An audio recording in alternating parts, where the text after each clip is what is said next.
Commander! We got it. We finally got it. Good job, Rivers. Stay there. We're on our way.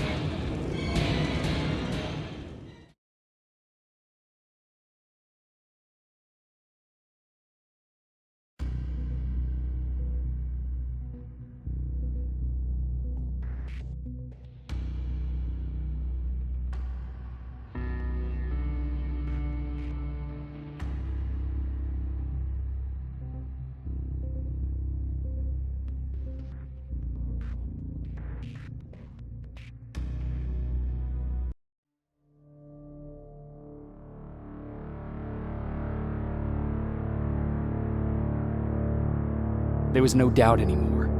Skynet had created a cybernetic organism. It was designed to blur the line between a man and a machine. People started to think that there were Terminators amongst us, wolves in sheep's clothes. Some of us left, even though we hadn't seen any other infiltrators yet. Or at least, we didn't think we had. And that fear of not knowing was what turned the tide of this war. That night, Skynet won. I still have to run some tests, so for now I would say no. We need some more time, Connor. I know you don't want to hear this, Commander, but if there's one person who can help us, it's Dr. Mack. We don't even know if he's alive. He is. He's in the Hollywood Hills. We knew a time would come when we'd need him again, so we've kept an eye on him. Wait.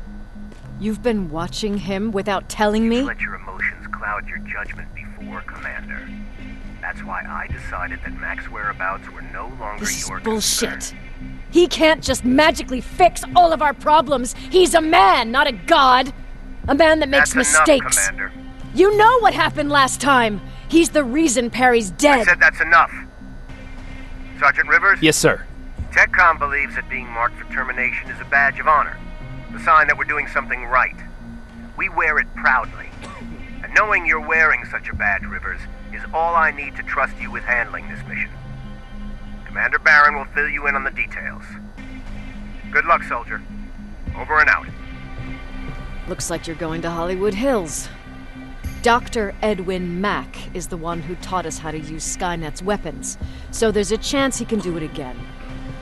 Take him that second-generation plasma rifle and see if he's able to reprogram it. If we want to use Skynet's weapons, we need to bypass their encryption lockouts. How will I find him? He's obsessed with surveillance. So when you get there, look for any cameras, biometric sensors, or any other tech stuff. He should be around. That's it.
Sure, let's trust someone who gets called Dr. Death.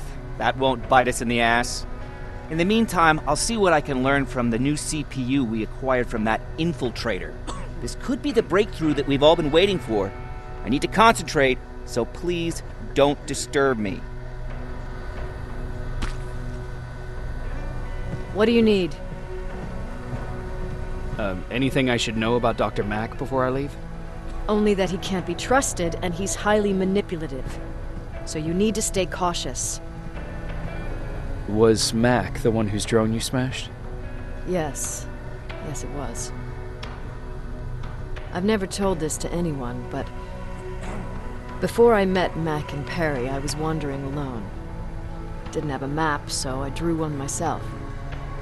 The first people I came across were two guys, old enough to remember Judgment Day. We camped out together.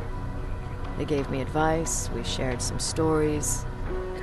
Sounds nice, right?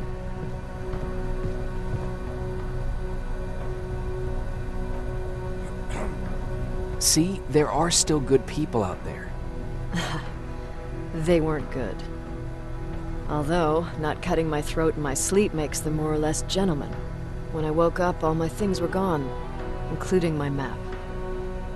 There I was, lost in the desert. Thirst and hunger. I knew I was gonna die. I passed out with my face in the sand. But next thing, I was lying in a bed, bathed and wearing clean clothes. You're lucky someone found you. Someone did find me. Too bad it was Skynet. Through the window, I saw thousands of Terminators. First, I thought it was a work camp. But it was something else. A Skynet research facility. They kept me alive, but I didn't know why. I thought I was the only human there.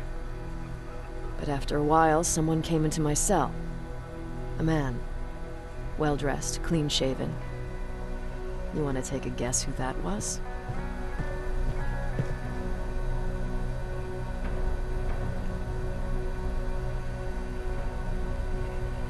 An infiltrator. In a way, he was a traitor to his race. Bastard was selling every piece of knowledge the machines didn't have. In return, they gave him everything he wanted. When he was done stuffing his face with food, he had another request. He wanted a whore.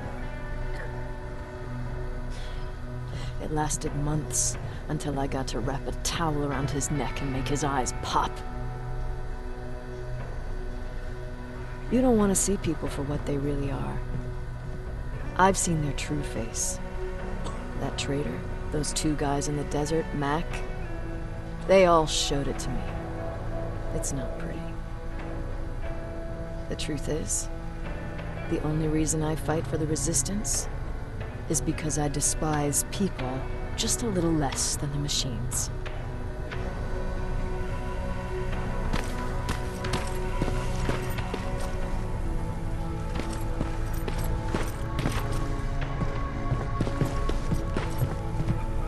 Jacob, do you have a minute? Of course. I've heard that you're going to Hollywood Hills. Well, with Baron yelling like that, the whole shelter heard. He wanted me to tell you if I needed anything, so here it is. When you get to Hollywood Hills, could you stop by my old house? It's near the Griffith Park tennis courts.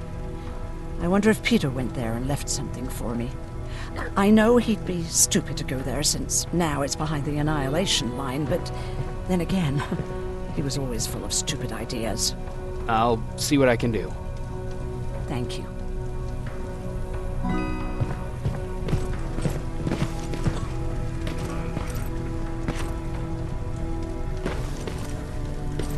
Look at him.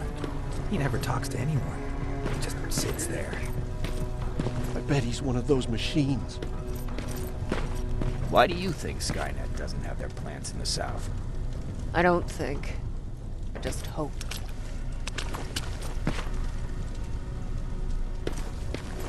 Everyone's leaving. I think we should as well. Yeah, but where to?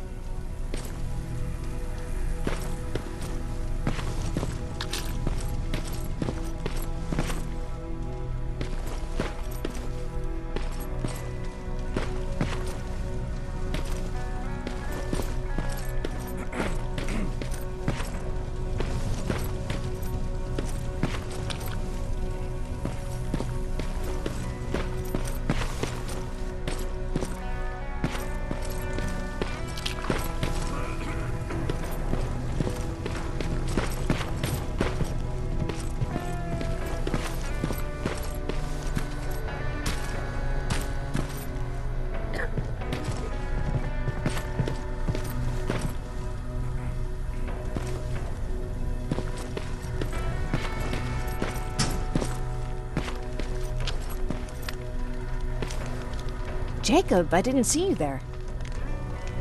Where are you going? I'm going out scavenging. Don't worry.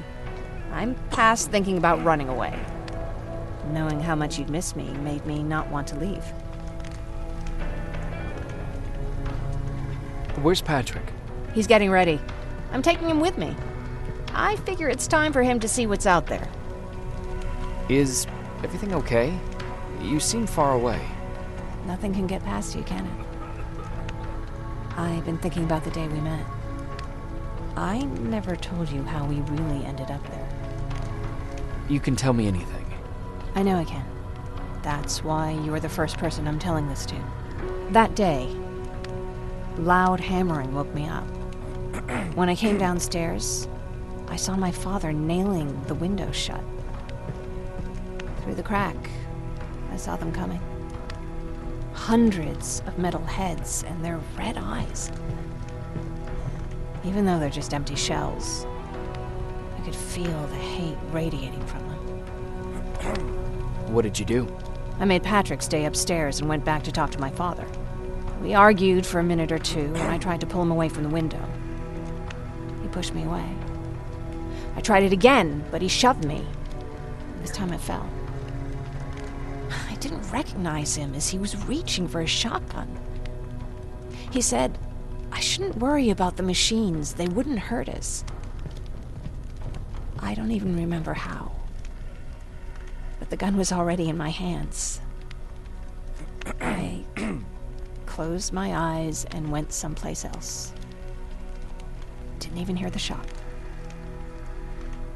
I didn't hear Patrick's steps either. He saw you? He did.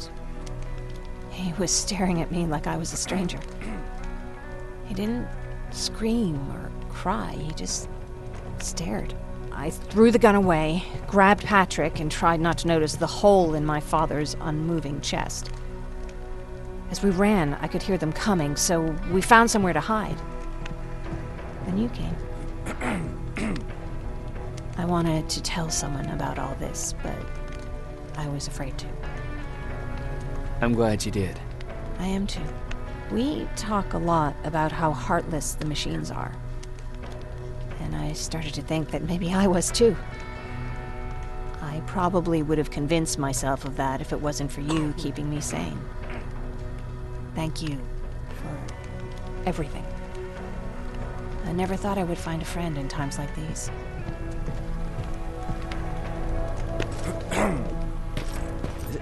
Is it true? You look human now?